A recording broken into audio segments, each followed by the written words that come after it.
શ્રદ્ધા ભક્તિપૂર્વક ભગવાનની દિવ્ય કથામાં આપણા મનને, આપણી ઇન્દ્રિયોને લગાડીએ. ભગવાન તો આપણામાં છે જ, સતત છે, એટલે તો શ્વાસ ચાલે છે. ભગવાન આપણામાં છે એટલે તો આપણને આ જીવન મળ્યું છે, આપણે જીવતા છીએ. એ જો આપણામાં ન હોય તો જીવનનો અંત. ભગવાન આપણામાં છે, સતત છે, આપણા હૈયામાં છે. પ્રશ્ન એ છે કે આપણે ભગવાનમાં છીએ? આપણે આપણા મનથી, આપણે આપણી બુદ્ધિથી ભગવાનમાં કેટલો સમય રહીએ છીએ?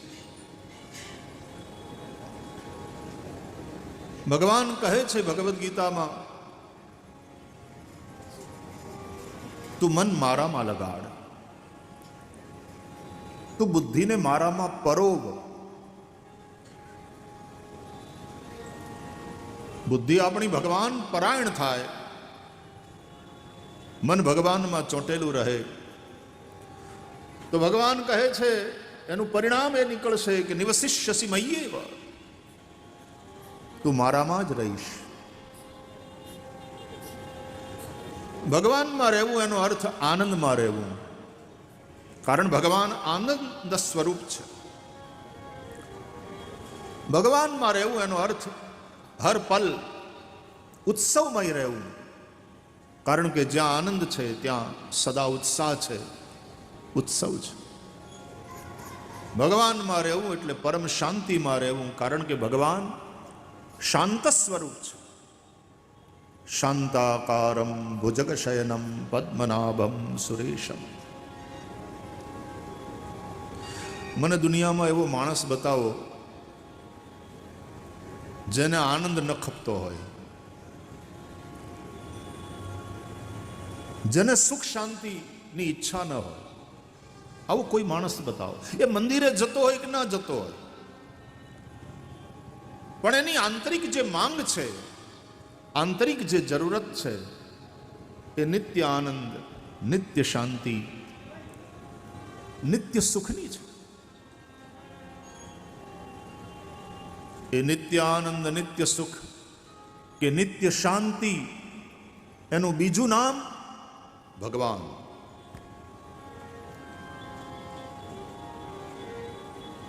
અને એટલા માટે ભગવાનમાં રહેવું એટલે આનંદમાં રહેવું, શાંતિમાં સ્થિત થવું, મોજમાં રહેવું.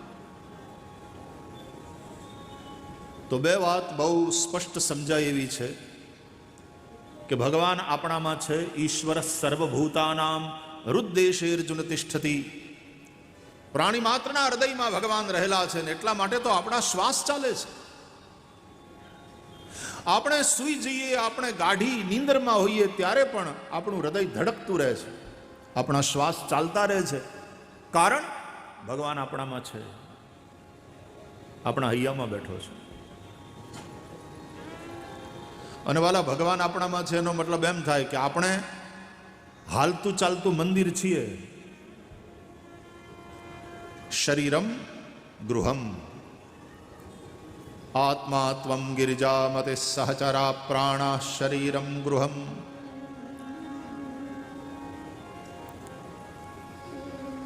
આવું આપણા ઋષિઓ કહે છે. હે ભગવાન શિવ, હે ભગવાન દ્વારકાનાથ,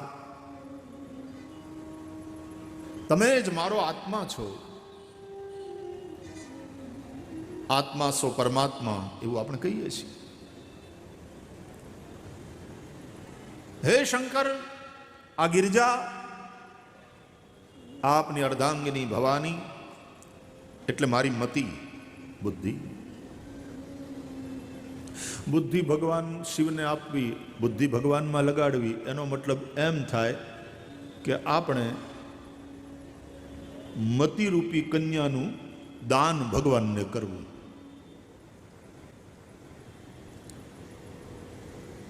રૂકમણી ભગવાન દ્વારકાધીશને જ પરણવા ઈચ્છે છે, શિશુપાલને નહીં.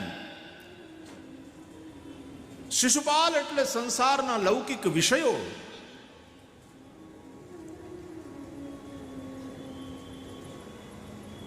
બુદ્ધિ ભગવાનને પરણવા ઈચ્છે છે. એમાં જ બુદ્ધિની ધન્યતા છે. એ શ્રી કૃષ્ણને વરે. તમે ભાગવતની કથા સાંભળો છો, એમાં રૂકમિણી કૃષ્ણને વરવા ઈચ્છે છે, પણ એનો ભાઈ રૂકમિયો વિરોધ કરે છે. શિવચરિત્રને તમે જુઓ, આ કથા બહુ ધ્યાનથી સાંભળજો. અને આપ સૌએ અનેક વાર ભાગવત કથા સાંભળી છે, અનેક વાર રામ કથા સાંભળી છે. હું માત્ર સ્મારયે ન તો શિક્ષયે, मैं केवल स्मरण दिला रहा हूं. તમને આ કથાઓ ખબર છે, તમે એનાથી પરિચિત છો, એટલે હું જે કહું છું, હું જે ચર્ચા કરું છું, એને તમે બરાબર સમજી શકશો. રૂકમિણી શ્રી કૃષ્ણને પરણવા ઈચ્છે છે.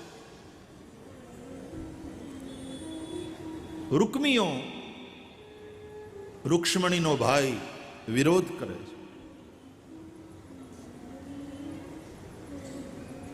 તમે શિવચરિત્રને જો જુઓ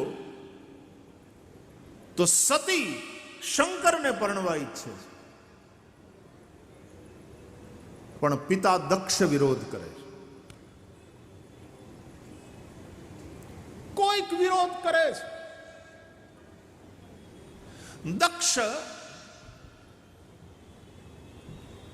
દક્ષનો એક અર્થ થાય, અમારે મરાઠીમાં દક્ષનો અર્થ કરીએ તો થાય સાવધાન. દક્ષ અથવા તો જે પ્રસિદ્ધ અર્થ છે દક્ષ શબ્દનો, એ કુશલ. આ વિષયમાં આની દક્ષતા છે, એટલે કે કુશળતા છે, એક્સપર્ટીઝ અંગ્રેજીમાં.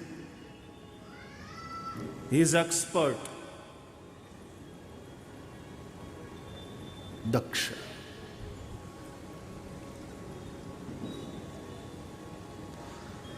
દક્ષ કન્યા છે આ સતી. એ શંકરને વરવા ઈચ્છે છે. દક્ષ વિરોધ કરે છે.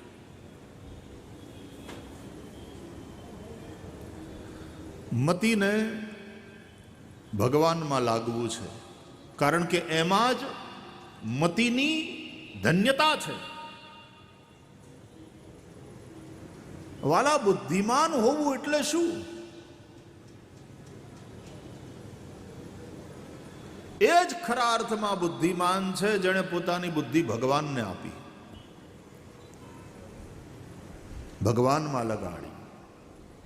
મય્યેવ મન આદત્સ્વ મયી બુદ્ધિમ નિવેશય.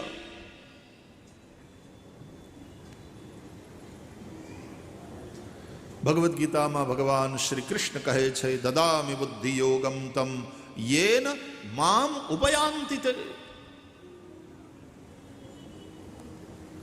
બુદ્ધિ યોગ એનો એક અર્થ થાય જ્ઞાન યોગ. એવી બુદ્ધિ જે ભગવાન સાથે તમને જોડે છે. આમ તો પરમ તત્વ મન, બુદ્ધિ અને ઇન્દ્રિયોનો વિષય નથી. એ ઇન્દ્રિય અગોચર છે. મન ત્યાં પહોંચતું નથી. બુદ્ધિના તર્કથી ઉપરની વસ્તુ છે. યતો વાચો નિવર્તન્તે અપ્રાપ્ય મનસા સહ. આવું ઉપનિષદો કહે છે. બ્રહ્મ અતર્ક્ય બુદ્ધિ મન બાની. આવું રામચરિત માનસ કહે છે.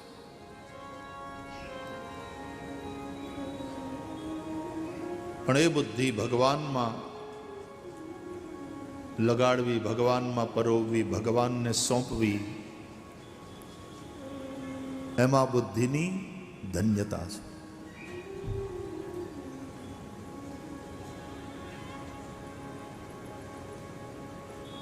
પછી તો આપ સૌએ કથા સાંભળી છે કે સતી એની એક જીદ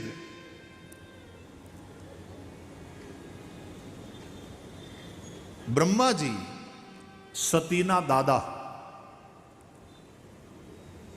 એ સપોર્ટ કરે છે કે દાદા મારે શંકરને જ વરવું છે, પણ પિતા ના પાડે છે, એનો વિરોધ છે, તમે સમજાવો. આપણે ત્યાં ઘણીવાર પિતા વિરોધ કરતા હોય, દાદાની લાડકી હોય દીકરી. આપણે બહેનો લગ્ન ગીતો ગાય છે ને, પ્રાચીન જૂના લગ્ન ગીતો, હવે તો મને ખબર નથી નવા કયા ગવાતા હોય,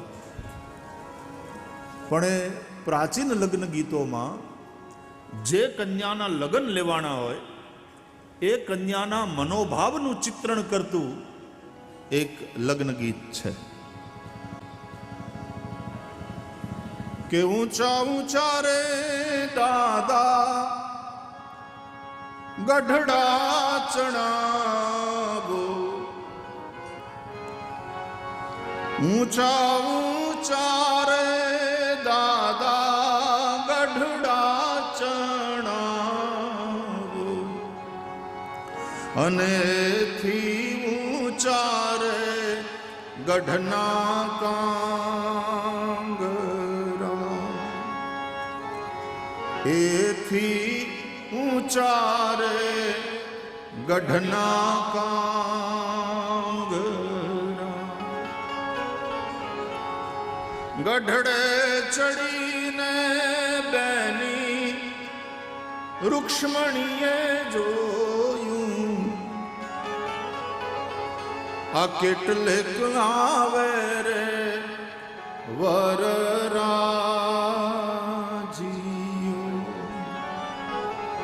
કેટલેક આવે રે વરરાજીઓ.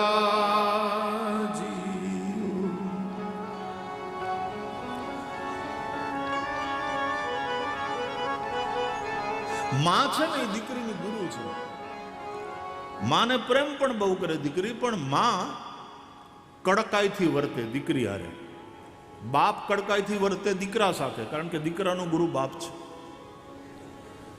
બાપ દીકરીને બહુ પ્રેમ કરે, માં દીકરાને બહુ પ્રેમ કરે, પણ માં દીકરી માટે દુશ્મન અને બાપ દીકરાને દુશ્મન લાગે, કારણ કે એની હારે કડકાઈથી વર્તતા હોય બે. કારણ કે ગુરુ તરીકે માએ દીકરીને ઘડવાની હોય છે અને બાપે દીકરાને તૈયાર કરવાનો હોય છે, એટલે એણે કડક રહેવું પડે, એણે શિક્ષા કરવી પડે, એણે આંખ દેખાડવી પડે. એટલે દીકરો બાપથી બીવે, દીકરી થોડી માથી બીવે, અને થોડા બીવા જોઈએ, એમાં એનું કલ્યાણ છે. એટલે પછી દીકરી પોતાના મનની વાત માને ન કે, પિતા પણ બહુ વ્યસ્ત હોય એટલે એની સાથે વાત, આમ ભલે એ પિતાની લાડકી, પણ પિતાને પણ આ વાત ન, દાદા બેઠા હોય નિરાતે, એટલે દીકરી પોતાના મનોભાવ પોતાના દાદા આગળ પ્રગટ કરે કે ઊંચા ઊંચા રે દાદા ગઢડા ચણાવો, અને એથી ઊંચા રે ગઢના કાંગરા.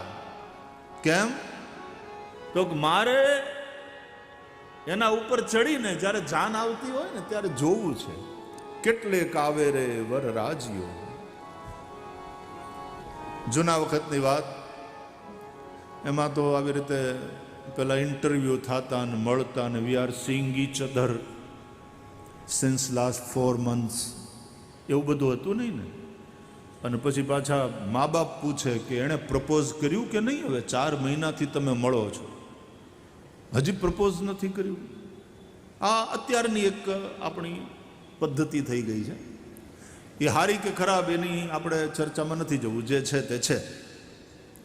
પણ જૂના જમાનામાં મા બાપ નક્કી કરતા હક પણ. અરે મા બાપે નહીં, જેનામાં પૂરો વિશ્વાસ છે એવા કુલ પુરોહિત ગોરદાદા, ઈ જઈને આમ જાય બધે આંટો મારવા, આપણે દીકરીનું બેનબાનું લગ્ન નક્કી કરવાનું છે, ગોરદાદા તમે જાઓ. અને ઈ જઈ અને જ્યાં એને યોગ્ય લાગે, જેમાં એ દીકરીનું હિત થવાનું હોય, જેમાં પોતાના યજમાનનું હિત થવાનું હોય, એવે ઠેકાણે એ જબાન આપીને આવે, એ હવા રૂપિયોને નાળિયેર દઈને આવે, અને ઘરે આવીને પછી યજમાનને એમ કે બેન બાનું નક્કી કરી નાખ્યું. ક્યાં? તો કે આ જગ્યા. અને એ સંબંધને માન્ય કરવામાં આવતો હતો, કારણ કે ગોરદાદા પુરોહિત છે. પુરોહિત શબ્દનો અર્થ થાય પોતાના યજમાનના હિતને જે આગળ રાખે એનું નામ પુરોહિત. મારા યજમાનનું કેમ હિત થાય, એનું કલ્યાણ કેમ થાય, મારા યજમાનની દીકરી મારી દીકરી, એનું જીવન કેમ સુખી થાય, આ જ વિચાર કરીને એ પુરોહિત નક્કી કરીને આવતા.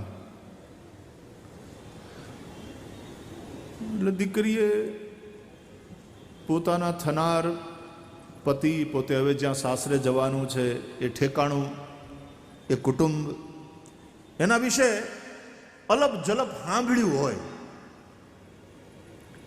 કારણ કે શરમની એ એક મર્યાદા અને શરમ એવી વસ્તુ હતી કે વડીલો કદાચ એ દીકરીના થનાર પતિ વિશે અથવા તો એના હાહરા વિશે વાત પણ કરતા હોય ને તો એ દીકરી ત્યાંથી ઊભી થઈને વહી જાય. એક મર્યાદા, એક સંકોચ, એક શરમ. એટલે અલબ જલબ સાંભળ્યું હોય, પણ એ અલબ જલબ સાંભળીને એ દીકરી પોતાના થનાર પતિની એક છબી પોતાના મનમાં તૈયાર કરે. જોયો નથી, ક્યારે મળવાનું થયું નથી, ફોટા બોટા હતા નહીં, મોબાઈલ તો હતા જ નહીં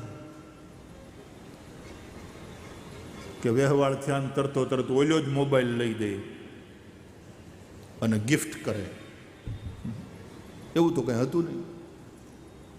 એટલે પોતાના મનમાં એક છબી નક્કી કરે. સાંભળી સાંભળીને કેવો લાગતો હશે, જેની સાથે મારે જીવન ગુજારવાનું છે એ મારો ધણી કેવો લાગતો હશે.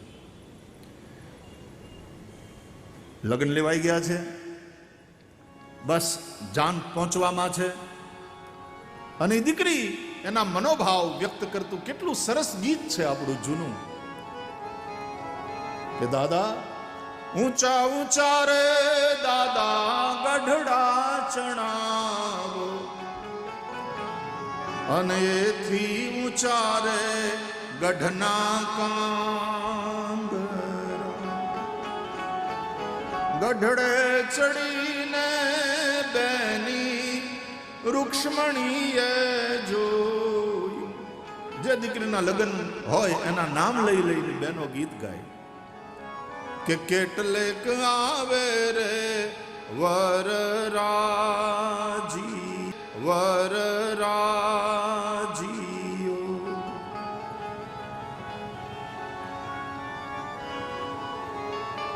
જાન આવે, ગાડા તો ધીમા ધીમા હોય, એના કરતા વધારે સ્પીડમાં ઊંટ જો જાનમાં હોય તો ઈ હાંડિયા, પણ એના કરતા વધારે સ્પીડમાં ઘોડા. અને એ ઘોડામાં એ પાછળ વરરાજાની ઘોડી, લીલુડી ઘોડી ને કેસરિયા વાઘા. ખબર નહીં આજે શરૂઆતમાં જ કેમ આ લગ્ન ગીત ચડી ગયા છે હોઠે. ગઈકાલે રાત્રિનો કાર્યક્રમ બહુ સરસ, હું થોડી વાર કલાક દોઢ કલાક આવીને બેઠો. આપણી પ્રાચીન સંસ્કૃતિ, આપણા ગીતો, આપણા લોકગીતો, આપણા લગ્ન ગીતો, આપણી ભજન વાણી હજી સૌરાષ્ટ્રની ગુજરાતની જનતાને એના પ્રત્યે અનુરાગ છે. હજારોની સંખ્યામાં બેસી અને લોકો સાંભળે. આ વિદેશની અંદર જે બધા પોપ સિંગર્સ હોય ને, મોટા મોટા સ્ટાર્સ, અને સામે હજારોની સંખ્યામાં લોકો, એના ફેન્સ બધા નાચતા હોય ને, એટલું લોકો એમ કહે કે એટલું ઇલેક્ટ્રિફાય હોય આખું વાતાવરણ. હવે ગઈકાલે આપણા દેહી કલાકારો હતા તો ઓછું ઇલેક્ટ્રિફાય હતું, કરંટ હતો, કરંટ આપણી ભાષામાં બોલે. એ જ જૂના લોકગીતો, એ સંતવાણી, એ છપાખરા ને એ બધા છંદો ને દુહાઓ, પણ એક મોજ.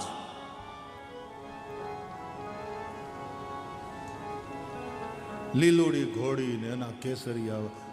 ઘોડી લીલી હોય ક્યાંય ભાળી? લીલી ઘોડી ભાળી? તો આ ગીતમાં એમ કેમ લખ્યું?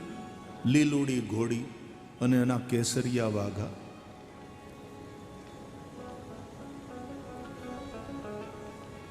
શ્રી કૃષ્ણ ઘોડલા ખેલવે રે હરિયાળી રે ઘોડી.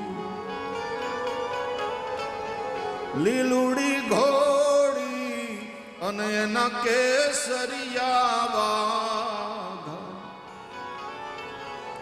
રામચંદ્ર ઘોડલા ખેલવે રે હરિયાળી રે ઘોડી. આ ગીતો સાંભળ્યા જ ને બેનો? જેને આ ગીતો સાંભળ્યા હોય હાથ ઊંચો કરો.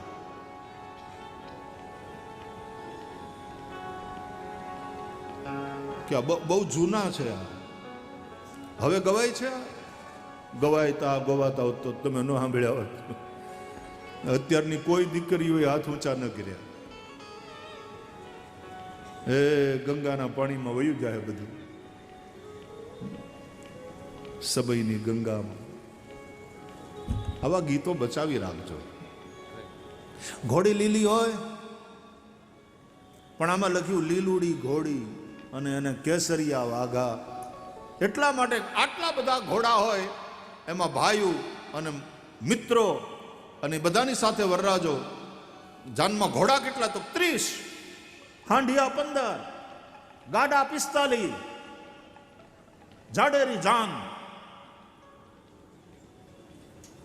હવે એ 25 ઘોડા હોય તો એમાં વરરાજાની ઘોડી કઈ?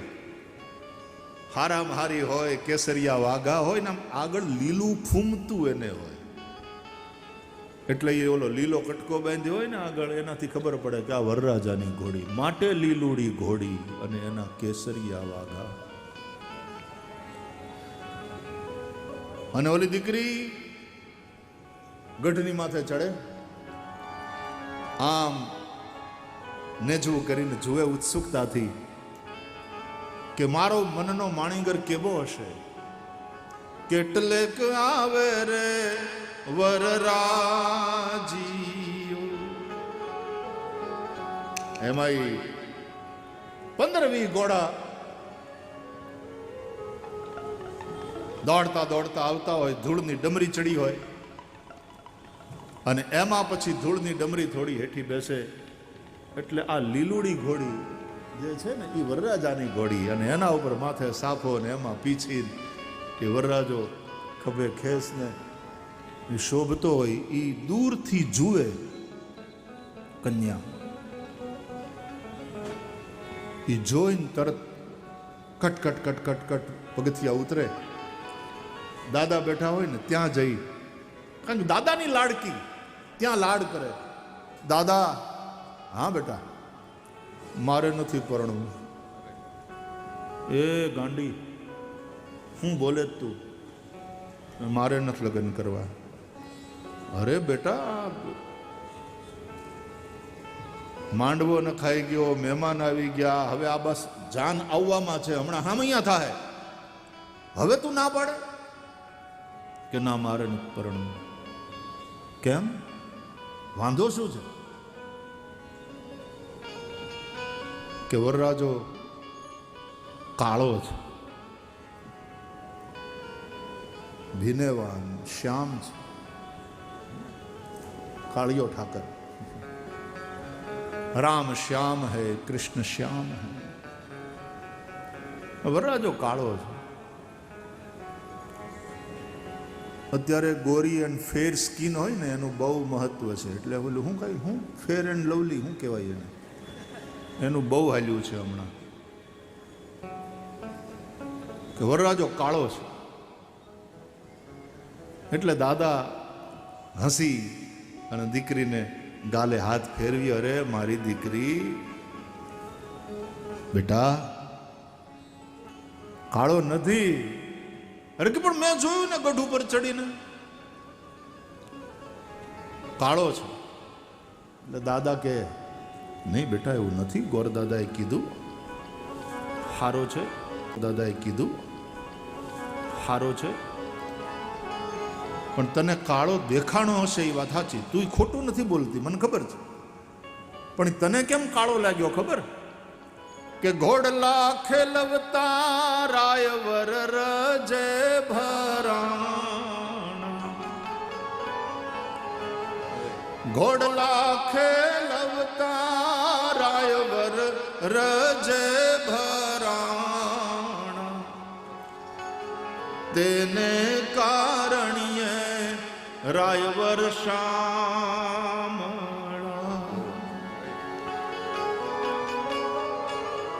એ તો બેટા ઘોડલા ખેલવતા ખેલવતા જે ધૂળ ઉડી હોય ને, રાયવર રજે ભરાણા, એને કારણે એ થોડો શ્યામ દેખાય છે. તું આવવા દે ને બેટા, હમણાં હામયા બામયા થાય ને પછી જે અંઘોળના ટાણા થશે ને, પાછા અંઘોળના ગીતો બહેનોના અલગ હતા. ચૂલે તે પાણી ચમચમે ને અંઘોળ અસુર થાય. આ બાજુની બહેનો અંઘોળ માટેના પાણી લઈ અને ભરીને જાતી. માગશર મહિનામાં લગ્ન રાખ્યા હોય, ટાઈડ હોય, વળી જાવ પાણી ગરમ કર્યું હોય, હાલો જટ અંઘોળ અહુર થાય, મોડું થાય, અંઘોળમાં મોડું થાય, હાલો જટ. અંઘોળ એટલે હું ખબર છે કે નહીં હવે કે ભૂલાઈ ગયું? પીઠી તો ખબર ને, એ તો હજી છે, પણ અંઘોળ એટલે તો એકલા એકલા નાઈ લે બચાડા, ઠાબુ ગઈ ગઈ એટલે શું ખબર હોય? અંઘોળનું હજી છે ને કે બેટા એ તો અંઘોળ કરાવશું ને, ગહી ગહીને વરરાજાને નવડાવશું એટલે ઓલી બધી ધૂળ જે ઉડી હશે ને એ બધી નીકળી જાહે. અને પછી એકાદશી દિવસે બાફેલા બટેટાની છાલ કાઢી નાખીએ, જેમ ધોળું બફલા જેવું બટેટું બહાર આવે એમ વરરાજો ગોરો ગોરો બહાર આવશે. બેટા સાંભળો નથી, એ ગોરો છે, બહુ સરસ છે. દાદા એને સમજાવે દીકરી. તો સતીને પણ એના દાદાએ મદદ કરી. કોણે? બ્રહ્માએ. એણે બ્રહ્માજીને કહ્યું કે દાદા મારે શંકરને પરણવું છે, શિવ સાથે લગ્ન કરવા, પણ પિતા દક્ષ માનતા નથી. અંતે બ્રહ્માજીના કહેવાથી દક્ષે પોતાની દીકરી સતી શંકરને આપવી પડી. એને ઈચ્છા નહોતી, આપવી પડી. ભલે દક્ષ વિરોધ કરે પણ સતી તો શંકરને જ વરવા ઈચ્છે છે. ભલે રૂકમીઓ વિરોધ કરે પણ રૂકમિણી શ્રી કૃષ્ણને જ વરવા ઈચ્છે છે. કહે છે હું આપને સમર્પિત છું, હું આપની છું. જમાદ્ય શંકરાચાર્ય કહે છે નાથ તવાહમ કૃષ્ણ તવાસ્મી. પુષ્ટિ પરંપરામાં બ્રહ્મ સંબંધ કરાવવામાં આવે. હજી હમણાં જ આપણે શ્રી મહાપ્રભુજી શ્રી વલ્લભાચાર્યજીની જયંતિ ઉજવી ગઈ એકાદશીએ. બ્રહ્મ સંબંધમાં એ જ ભાવ છે. જીવ પરબ્રહ્મ પરમાત્મા શ્રી કૃષ્ણને સમર્પિત થાય છે. કહે છે કૃષ્ણ તવાસ્મી દાસોહમ. હે પ્રભુ તારાથી વિખૂટો પડ્યો, તારું સ્મરણ પણ ન રહ્યું. એ માત્ર સ્મરણ ન રહે પણ તારાથી વિખોટા પડ્યાની વેદના,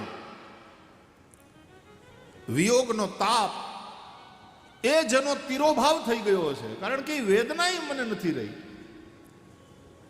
તારાથી વિખૂટો પડ્યો એ તો વાત બરાબર, પણ વિખૂટા પડ્યાની વેદના સાથે ન રહી શકો એ એક વાત છે, પણ સાથે ન રહો ને પછી મિસ તો કરવા જોઈએ ને એકબીજાને.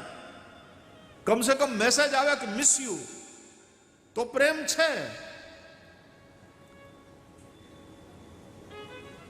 અરે મિસ યુ એ પછીની આગળની વાત, પણ નહીં તો રિમેમ્બરિંગ યુ, યાદ તો કરો. એ નહીં એમ હાવ ભગવાનને ભૂલી જાય, યાદ પણ ન કરે, હરિનું સ્મરણ પણ ન કરે. ભક્તિ માર્ગમાં તો કહ્યું છે કે ભગવાનનું વિસ્મરણ એ જ ભક્તિ માર્ગની સૌથી મોટી વિપત્તિ છે.